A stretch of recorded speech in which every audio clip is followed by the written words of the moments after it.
Vous souhaitez générer un nombre aléatoire par exemple pour une loterie, mais vous vous demandez comment faire.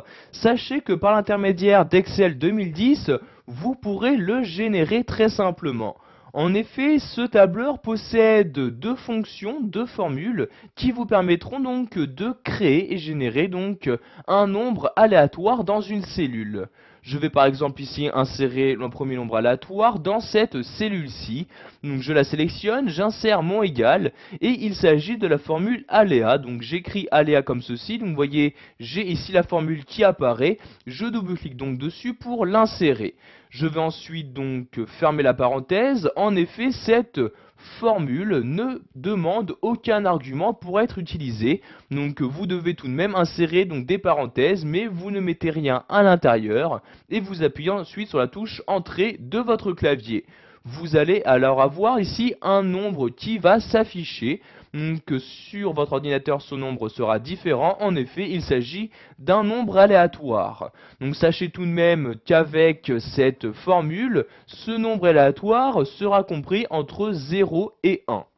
Pour générer à nouveau un nombre aléatoire, nous allons nous rendre maintenant dans l'onglet Formule et cliquer ici dans les options de calcul sur la calculatrice ici présente pour recalculer. Donc, vous voyez, je clique et automatiquement, ici, la valeur présente dans la cellule a de nouveau changé. Si je reclique, vous allez voir que cette valeur rechange encore une fois.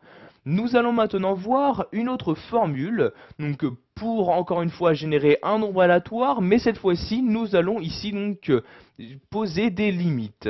Donc je vais par exemple l'insérer dans cette cellule-ci, j'insère mon égal et il s'agit de la formule aléa, point entre, point borne comme ceci, donc comme vous pouvez le voir ici. Donc je clique dessus pour avoir ici l'information. Donc pour l'insérer, je double-clique ici.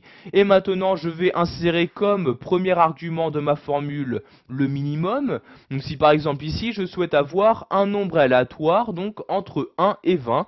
Donc comme minimum, je mets 1. J'insère ensuite un point virgule et je mets maintenant donc le chiffre ou nombre maximum. Donc ici, je vais mettre 20 comme ceci. Ensuite, je ferme la parenthèse et j'appuie sur la touche entrée de mon clavier pour insérer et utiliser donc la formule. Donc vous voyez ici j'ai par exemple 9, si j'appuie ici sur la calculette comme ceci, vous pouvez voir que la valeur a bien changé. Donc si je reclique, cette valeur rechange. Donc cela me permet vraiment de générer sans aucun problème un nombre aléatoire.